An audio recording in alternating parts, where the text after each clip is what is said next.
everyone, so we are working on the Landcruiser today. So basically, I don't know if I mentioned it in the first video of this truck, but the engine was pretty much toast. Took the oil pan off and it was pretty much full of aluminum shavings. Transmission was acting up and I finally got it to work, but basically I bought an adapter for a LS swap when the transmission was not working, because I had worked like a really long time on trying to figure out why the transmission was acting up, and one day it just stopped acting up. It just started working all of a sudden. But by that time I had already bought the adapter, and so at this point we will be putting a 6-liter from a Chevy truck into this LS. We're going to be combining that to a 4L80 automatic transmission, which is the original transmission with the 6-liter. Hopefully we'll be making some good power numbers. So it'll be healthy amount of power for this size truck, like compared of course to the Range Rover, which is fuel economy oriented. So we are going to be taking this thing out today.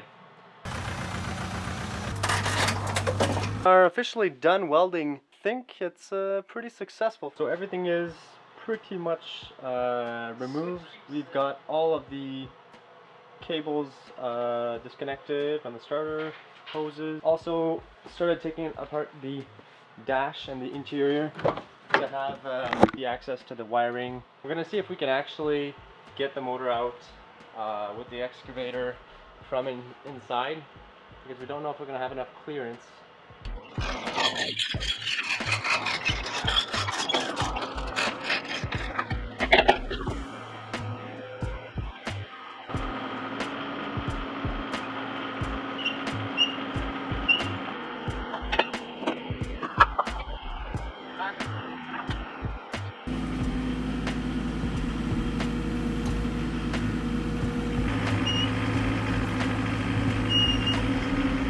I might try to lift it a bit.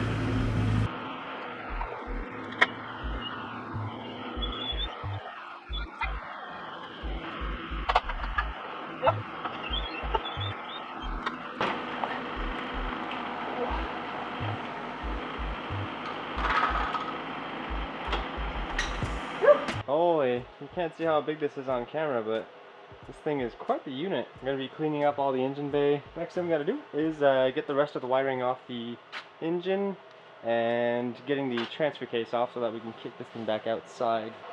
So here's our transfer case. This thing's actually really light, and it looks like it's been either rebuilt or fixed in the past. Yeah, everything is super nice and tight. Engine wiring harness. So we'll be reusing some of these plugs to go to the rest of the the dash and stuff like that.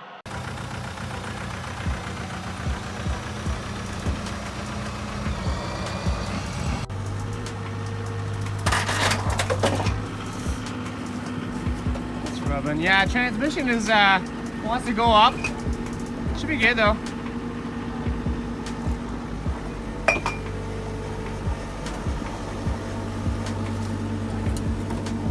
Yeah, that's good. Just be really gentle, because it's kind of like leaning on the what? Just be gentle, because it's leaning on some parts, you know.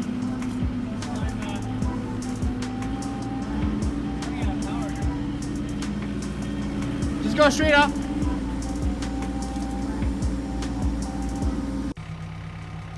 Alright, so I just got the motor out and forgot a couple things. The cables off the throttle, sadly it got chopped. I don't know yet even if I need those, but either way I don't think it's too expensive to get new ones, so can't think of everything.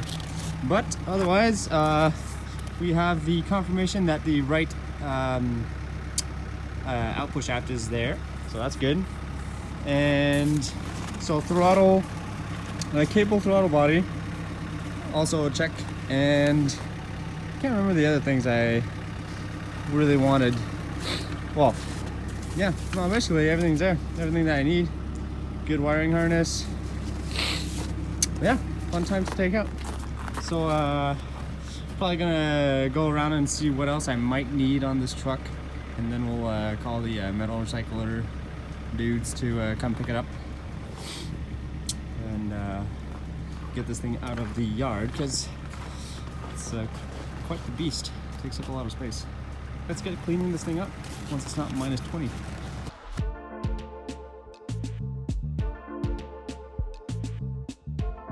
Started cleaning the motor here, and it's insane the amount of like little critters that were living around this engine and in the fuse box and stuff.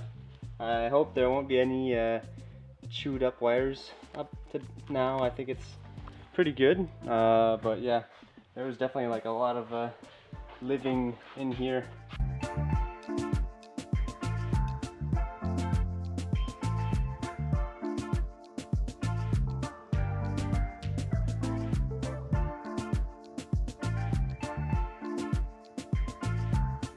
Alright, so we did some pretty good progress. I didn't film a lot of things, like basically the whole making of the engine mounts, but basically nothing crazy.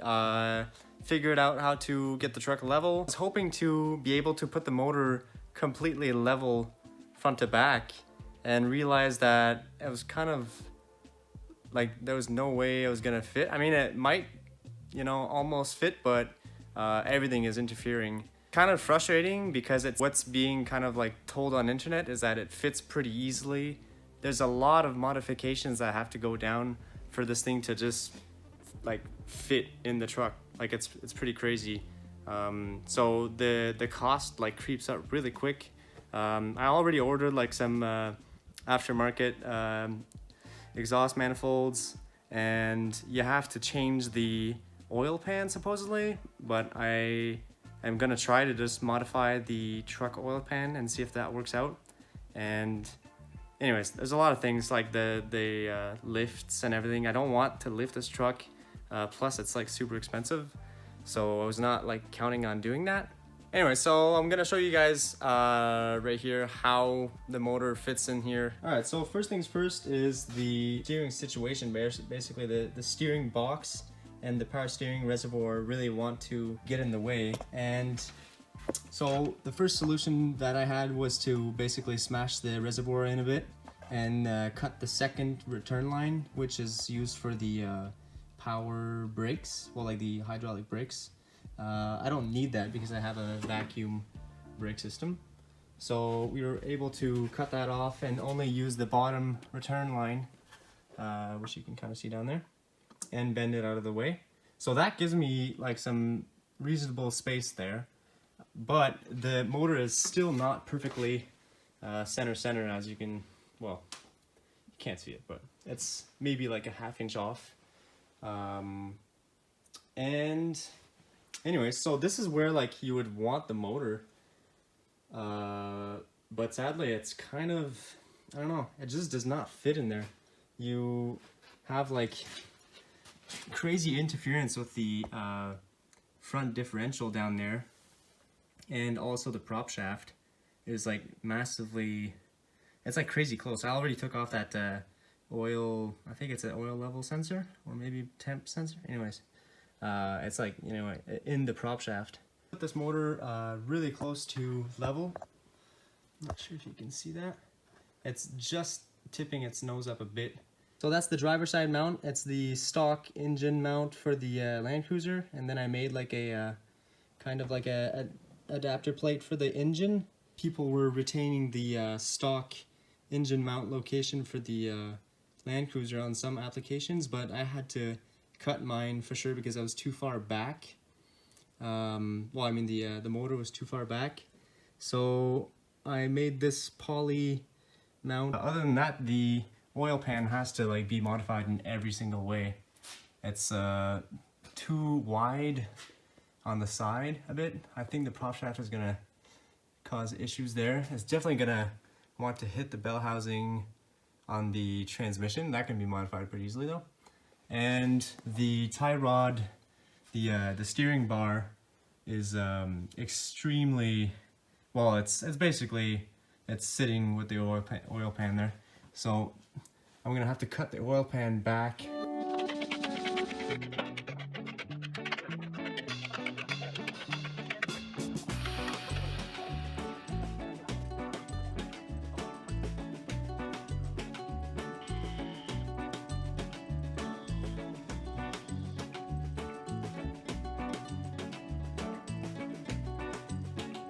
Alright, so I'm pretty sure we have the motor where we want it, and now I'm gonna start basically preparing the oil pan to weld it. So we chopped like a lot of it out, and now we're gonna try to start like welding plates onto it and closing it back up. I was interfering like basically everywhere, so now I'm just washing the oil pan here. Using like a dishwasher soap and all kinds of soaps basically, because I don't have degreaser right now, but it's working pretty well. So this thing needs to be pretty clean, at least get the big stuff off, and then I'll clean it with acetone and stuff like that to make it actually weldable.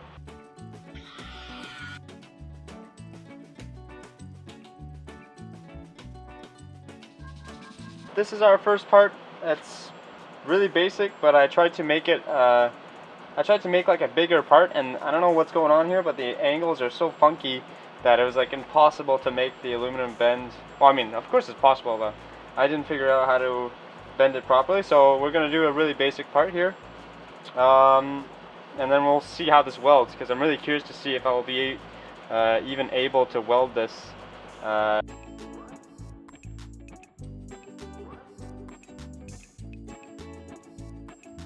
Alright, so I don't want to speak too soon, but it's really not that bad to weld this oil pan. It's going pretty well. Like, I'm able to tack it pretty easily. Don't mind the contamination there. This is where it's going to get kind of complicated here in this corner.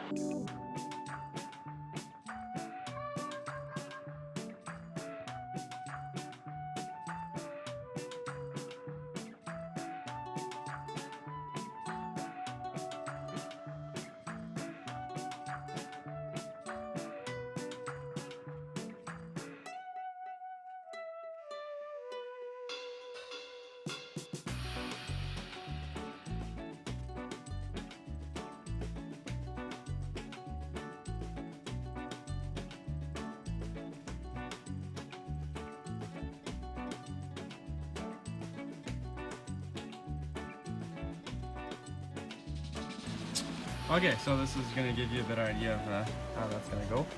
So this is going to look like that. I'm trying to figure out something in that kind of region.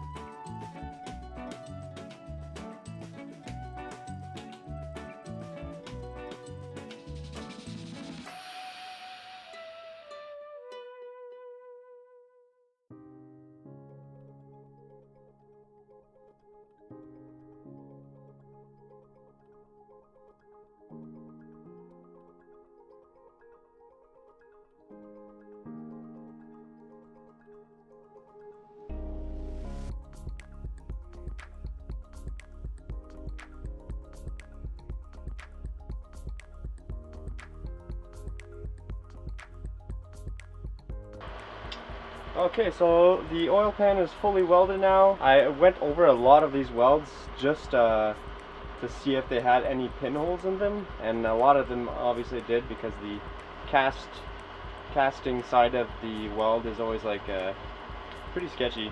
No casting involved weld. Those went really easy. Okay, so we just left this overnight, and there are almost no leaks besides this guy here. So I got a drop there, and I can see pretty easily that it's coming from that corner there. So we're gonna go over that again, and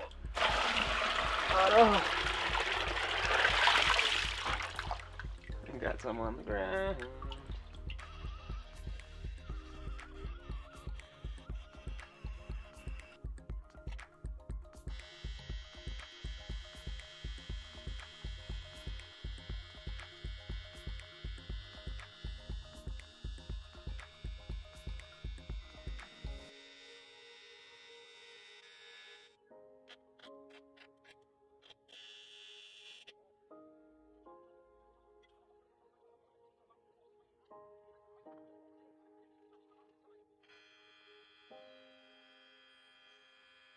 We are officially done welding the oil pan. So I went over the bottom here again, and I think it's pretty successful for now. I know we don't really have like any pressure testing, but I have pretty optimistic hopes. You can definitely see right away like the welds that are with cast and with like a just straight like aluminum sheet there that like is actually weldable. The cast was really not fun to weld, but anyways, as long as it works and everything is fitting right, I'm pretty happy with that. So for the actual next steps here, I think next step is going to be probably to clean up like everything in here and put the intake plenum back on and start putting wiring in and basically just putting everything back together and figuring out what's going to make problems, like cause issues. So I'll be able to figure out all the plumbing for the intercooler and all of the coolers. I want to keep an oil cooler, I think, on the motor, since the rad is slightly smaller on the Landcruiser, I believe. And this is the 6 liter, so I'm sure this thing would get pretty hot in the summer.